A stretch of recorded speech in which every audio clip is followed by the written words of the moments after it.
Hi, I'm Brian Levy. I'm a partner at Manchester Living and the host of the Manchester Living podcast. The purpose of the podcast is to help people navigate the complex maze of elder care.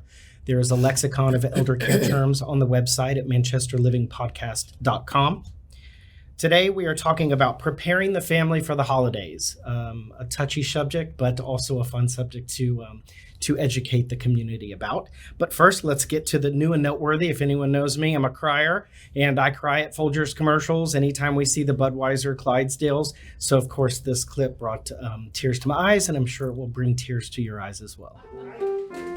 Welcome. Good morning. Good morning.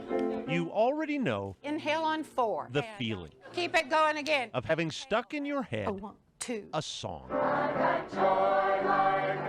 That's what this story is about. The music we can't shake off. That's where the magic comes in. Mary Leonard and Marge Ostrushko They have it there. are the founders of Giving Voice Chorus. I like music. Inspired by what stuck with them. We both have had parents with Alzheimer's, my father, My mother. and we decided to work together. Which is why the Twin Cities now has a choir for Alzheimer's patients. She knew something was wrong with me because I was starting to forget things. When the diagnosis came at age 56, it hit Jerry Parks and his wife, It's Karen, like a brick. a horrible disease.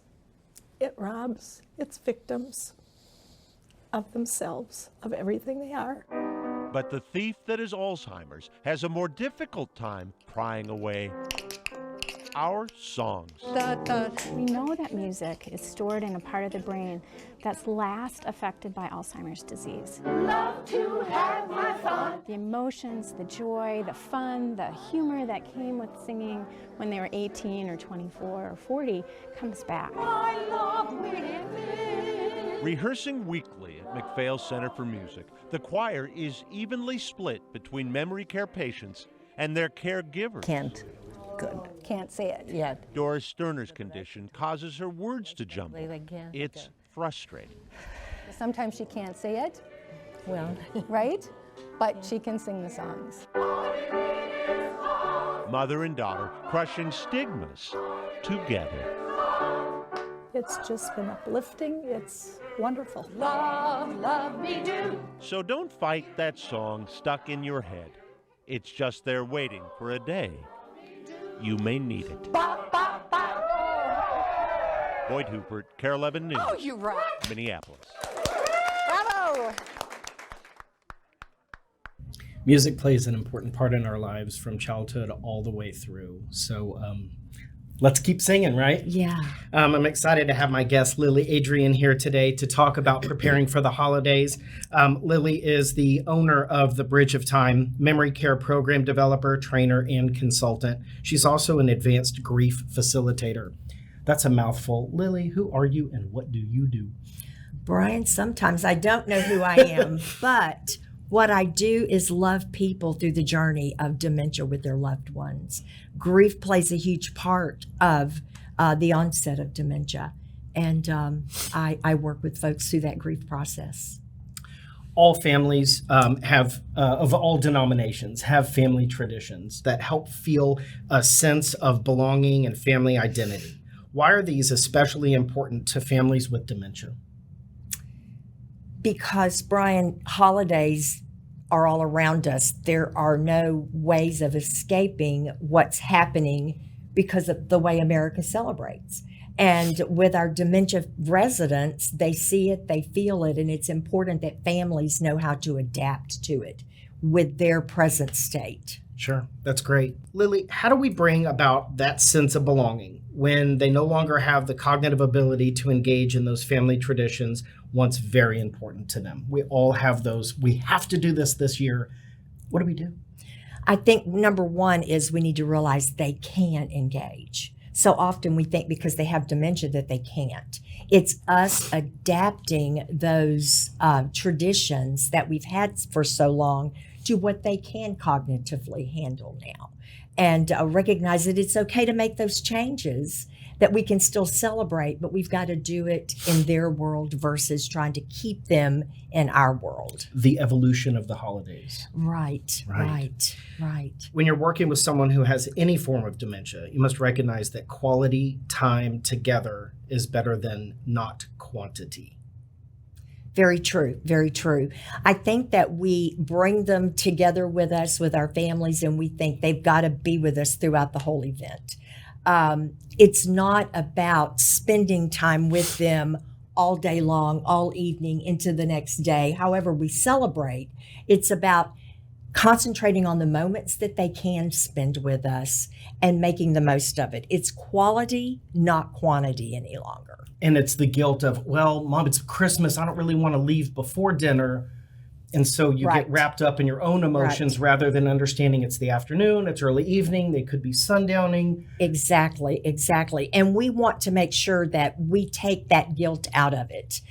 Just because they can no longer do traditions the way they used to, as family members, keep in mind, you can take any trip that you want, but a guilt trip is not one of them. You just cannot feel the guilt because they can no longer celebrate the way they once did. I tell adult children mostly all the time, it's not about you. That's it's about right. your folks. That is exactly right. It is about them. And if we can recognize that, then we're going to enjoy it. It's going to be success for the day versus stress for the day. Sure. What about friends and family who may be living out of town or don't get to see their loved one that often, and then all of a sudden, poof, here they come for a visit at the care home? That's a tough one. That's a really hard one. We've got to prepare them. We've got to prepare them ahead of time. You know, if it's been 6 months or 9 months, anyone that has any familiarity with dementia at all knows that huge things happen in that disease process during that time frame. And so even in sitting and eating at a meal, they no longer know how to use a fork or a spoon. It may be that you're assisting them with eating. You need to prepare family ahead of time of that. Maybe they are going to become agitated for no specific reason and say something inappropriate. But for them, it's not inappropriate. They don't know how to pick and choose what's appropriate or not. Maybe they're not going to recognize you as their son, but you're going to look like their brother. Because they go way back in the past. And we need to prepare those family members for the process. And in doing so, we need to also prepare them with things not to say, trigger points. Exactly. Oh my gosh, Aunt Sally can't feed herself? Why all of a sudden am I using a fork? Exactly. Let's talk about that before we get into the facility. Well, and that's exactly right. You don't want to bring any kind of embarrassment to the person that has the disease. We don't want to concentrate on the disease. We want to concentrate on the person. And where they are is where we need to be with them. We don't need to be trying to pretend something that's not there. It's there, it's real, it's not going to go away, it's only going to get worse. So how do we walk into that with them? And it's by adapting our own thought process. Right. So that's the family from the outside. What about the family on the inside, the person with the disease? How do you prepare them for what's getting ready to come their way that they haven't encountered in a long time, a preemptive strike? Right. I think this is one of the reasons why I believe personally that it's so important to have a lot of photos around. Start letting caregivers, family caregivers, or professional caregivers go through some of those photos of the past. They may not remember those people still when they see them, but it's going to give them a little bit of a better familiarity with what's in front of them. So, you know, I always go to the scrapbooks and the photos because it helps them prepare and be a little bit more familiar with what they're going to encounter and who they're going to see. With an acknowledgement that short-term memory is gone, but Right. the long-term memory, they can remember a dentist appointment from 1942, but not breakfast. Exactly. So those photos are really important. Yeah, very, very important. Great. When family members want to take their loved ones home from a facility or a care home during the holidays, what's your advice about that? Every situation's different, Brian. There is no concrete answer for that, but I highly encourage you as a family member to talk to the staff, be familiar with how it's been with you as you've engaged with your loved one, as you've gone to the community. If you feel comfortable taking them home with you, all well and good. But please remember, when you take them out of that environment, when you take them out of their regular schedule, it's really going to change their behavior. Be prepared to have space and place for peace, quiet time for them. Lots of confusion and that overstimulation does not make for a happy day for anybody. Right. So limit that time. When they start pacing, when they start saying, when am I going to go home?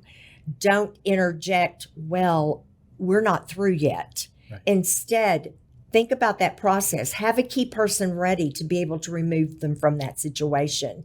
Because if you don't, it's not going to be a happy occasion for anybody. It's not about me. It's about mom and dad. Exactly. Right. Exactly. Also, they need to be, if you're going to take your folks home, be aware of what the caregivers do throughout the day, whether it's meds, whether it's changing their briefs, whether it's a certain time of day that they're used to watching Wheel of Fortune or whatever it is. You're taking them out of their routine, and now it's your responsibility to care for them. Exactly. And that's why I said, be aware of that routine and try to keep it as close as possible to what they are doing every single day. And that's tough when they're out of their environment. How do family caregivers get help they need to survive? And I say family caregivers as well, whether you're staff or a family member taking care of another family member. Support groups, support from staff, support from siblings. You know, it's really tough when you are the only sibling taking care of or being responsible for your loved one and all of your other siblings live out of town. Sometimes those other siblings feel like they've got the answers to how you need to care. Let them know what your needs are. I always say, have that reverse gift list in your back pocket where write down those things that you need. And when a family member or a loved one or a best friend says to you, what can I do for you? Pull that out of your back pocket and say, this is what you can do for me. Don't be shy about that. We can't get help. Nobody that's walking the journey understands what you're going through. You've got to tell them, you've got to make them be aware. But take advantage of that. If you don't, you're never going to be able to be the son again, the daughter again, the family member again. That respite is so important. But getting care through support groups, through educational opportunities is going to be your best way to survive it. Don't go at it alone. No, absolutely. Like that. Absolutely. How do we educate families more about the disease and ways to really dig in and better understand what their folks are going through, what their loved ones are going through? Brian, by offering opportunities of, education, communities having lunch and learns where educational opportunities are there, through support groups, through digging online and being able to see what's out there. But if you don't go into it, research it yourself, and see there are so many opportunities out there for family caregivers and professional caregivers. Mm-hmm. Communities need to invest in their staff and give them the opportunity for training so that they better know and understand the disease. When you understand the disease, then you're better going to be able to help a family member go through the process themselves. If you don't know that, then they're lost and you're lost. So educating them through opportunities of training. Knowledge is power. Knowledge is power. Very powerful. Lily, what haven't I asked you that I should? There's really not anything you've asked me and haven't asked me, Brian, but I do want to say, please, families need to take advantage of the moments. Remember that your loved one is still there. Take advantage of the holidays to find those sweet spots in their life, because when you do that, you're going to see those moments of lucidity that sometimes we don't see very often. And we need to take advantage of that. Have no regrets. Right. I thought about that. We had our care home holiday parties this weekend and last weekend, and watching the families engage with their loved ones. Right. It was like, you never know. That's right. This is it. That's right. That's exactly right. Hate to sound cliche, but seriously, this is it. Yeah. This is the time. Thank you for being here Oh, today. thank you for letting me share. We're going to roll into the nugget portion of the program for a good laugh. Ziggy, if you'd show this visual, I love this cartoon. It says, "Now what am I going to do with all these candles? What was I thinking? The Grinch who stole Hanukkah." All right, let's go to the lightning round. This is an opportunity for viewers to get to know you, non-clinical, just you. All right. So, one-word answers. Where were you born and raised? Port Gibson, Mississippi. College and degree. Southwest Baptist University, sociology and psychology. Christmas tree, real or fake? Fake. White lights or colored lights? Absolutely white. Midnight mass? Yes, Turkey on Christmas? absolutely. Cocoa or eggnog? Cocoa. Top of the tree, angel or star? Neither. Favorite holiday tradition? Family, grandchildren. Favorite holiday movie? White Christmas. Naughty or nice? Absolutely I nice. figured as much. Thank you for being here and sharing your Thank knowledge and you. expertise with the viewers. You're wonderful, and I really Thank appreciate you. Thank you.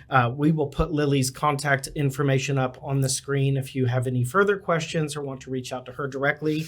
Of course, you can find this episode and past episodes online at iTunes, YouTube, Facebook, or wherever. Get your social media. Just search the Manchester Living Podcast. And if there's ever anything I can do for you, don't hesitate to reach out directly. Thanks for watching.